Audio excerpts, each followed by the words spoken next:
Hello and welcome to the Christ Central morning devotional. And and I will need to have co-host, please, Mark.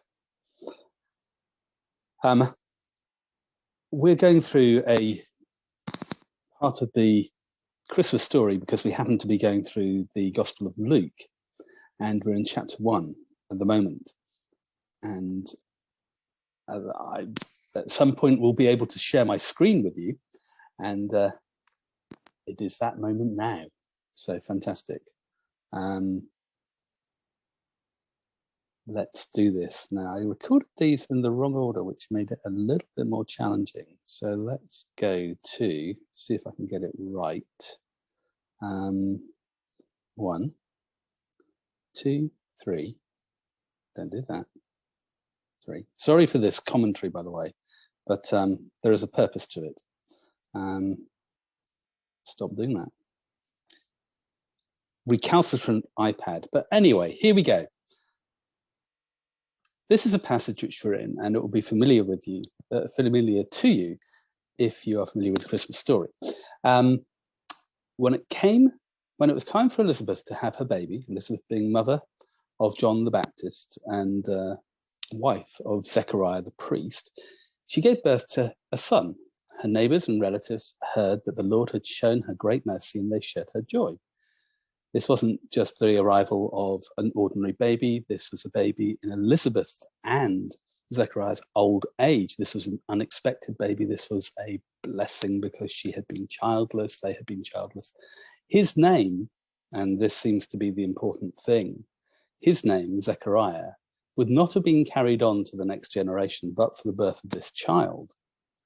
And his name is seen as, for a priest in particular, a very important thing. So there's a crowd of people there and they're sharing the joy. Hurrah. Now, 8 days later, they came to circumcise the child, as was the custom, and they were going to name him after his father Zechariah, for the obvious reasons just stated. But his mother spoke up and said, no, he is to be called John. And they said to her, not what a fantastic name, or, oh yeah, I can see why you'd like to call him John, or anything like that.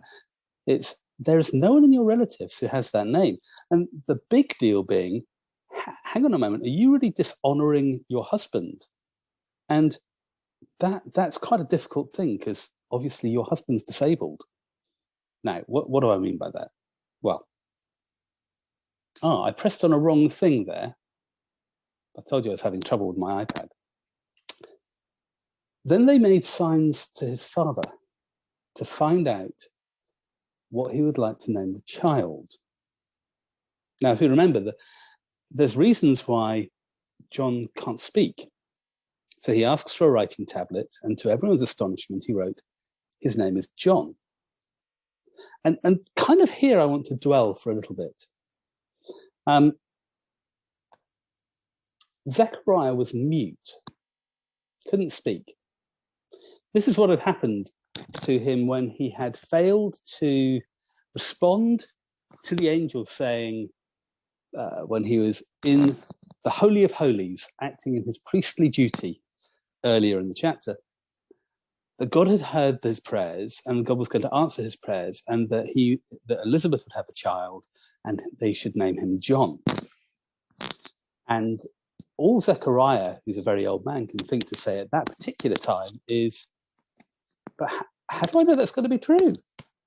And the reason, presumably, is he genuinely wasn't expecting that they would have a child. Regardless of whatever he was praying, that probably wasn't it, because otherwise he would have said, hallelujah. Well, the angel says, essentially, because you don't believe me, you're not going to be able to speak until all the things I've said come true. So John is mute. He's mute for 9 months and 8 days. And the 8 days, I guess, must have been perhaps the hardest slog. I want to say something about mute people. Now, this is a person who probably isn't mute, but it will work. This is a young man with cerebral palsy in a wheelchair. Have you ever noticed that when people are in wheelchairs and someone's pushing them along, the conversation is nearly always with the person who's doing the pushing rather than the person who's in the chair. So there's something actually potentially mentally wrong with the person who's in the chair. Now, as you know, with cerebral palsy, it's just a physical thing. The person in the chair can have the brain the size of a planet, but they might have difficulty talking because that's what cerebral palsy does to you. In fact, probably one of the most famous people with that sort of a picture is this man. You probably recognize his face. You can't recall his name, Stephen Hawking, one of the most talented physicists of his generation, only died relatively recently. And Stephen Hawking got to the point where he couldn't talk. Now, no one mistook him for being stupid because he was writing scientific papers one way or another right the way through to the end of his life.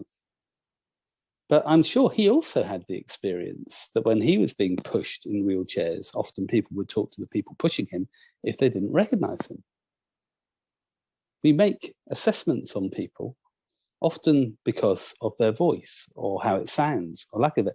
And back to the man with cerebral palsy, often if speech is affected, they can sound very odd. In fact, if you've ever spoken to a person born deaf but who's learned to speak, their speech can be really quite difficult to follow. And people tend to assume they're stupid. Now, I'm going into a lot of detail on this. Why? Well, they made signs to his father. Why did they make signs to his father? He's only lost his voice. Has he become deaf? They made signs to his father to find out what he'd like to name his child. Now, quite how he asked for a writing tablet obviously wasn't with a voice. And then to everyone's astonishment, he wrote, his name is John. Now, there's a couple of reasons why that might be astonishing. Number one, because it's kind of the wrong name, Zechariah. We're expecting you to say his name is Zechariah. And you've said his name is John, so that would be an astonishment. But the other astonishment might be, oh, we thought that you were stupid. And actually you understand everything that's going on. Well, we don't know. That's perhaps reading a little bit too much into this. But they made signs to him. They clearly didn't know that he could hear. Now, there was immediately his mouth was opened, his tongue was set free, and he began to speak, praising God. All the neighbors were filled with awe. And throughout the hill country of Judea, people were talking about all these things.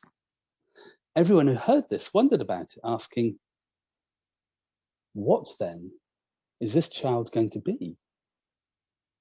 For the Lord's hand was with him. Who is the Lord's hand with in this particular passage?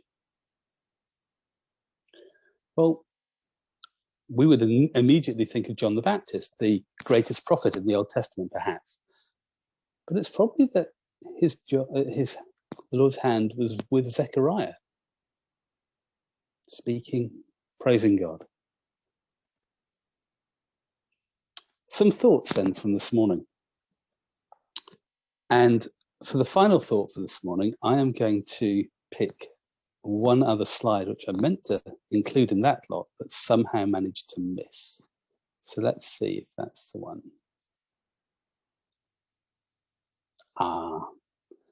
You are driving me wild this morning. I wish my sight was better, but it apparently isn't. Let's try those. There we go. That's what I wanted. Back to the Holy of Holies. But the angel said to him, do not be afraid, Zechariah. Your prayer has been heard. Your wife Elizabeth will bear you a son, and you are to call him John. Jump to verse 20. And now you will be silent and not be able to speak until that day comes, or the day this happens, because you did not believe my words, which will come true at their appointed time. And then verse 23. When his time of service was completed, he returned home, and after his wife Elizabeth became pregnant, and for 5 months remained in seclusion. It's clear to note that Elizabeth was in seclusion, but it's quite possible, and would seem to fit with what we've just been looking at, that maybe Zechariah was as well. How do you get a reputation for being stupid, or for almost having slowed down or having something wrong? Well, kind of disappearing, or when you're seen, not responding. Okay, two final things and then we're done. One is the next time you see someone in a wheelchair or someone with a disability, don't talk to the person who's with them. Talk to them. Assume that unless the person with them says, actually, I'm sorry, he's not going to understand you, or she's not going to get it, that actually they will. Let's not assume that disabled people, just because their voice might be a problem, have anything else which is going on which may be wrong. And then the other thing, which is perhaps the bigger thing, is the thing the angel said, the appointed time. Not just 9 months to be voiceless, but 9 months and 8 days. Those last 8 days, I mean, when does a baby get a name? Well, in this case, it's when he's connected to the covenant promises, when he's circumcised. Zechariah probably knew that. But you can imagine his disappointment on the day that his son was born, and still, I can't speak. Those last 8 days must have been very difficult. Now, if you're waiting for God's appointed time, and we have God's appointed time for all sorts of things in our lives, we should remember that. Patience is a difficult thing, but trust God that his timing is perfect. And that's what I've got for us today.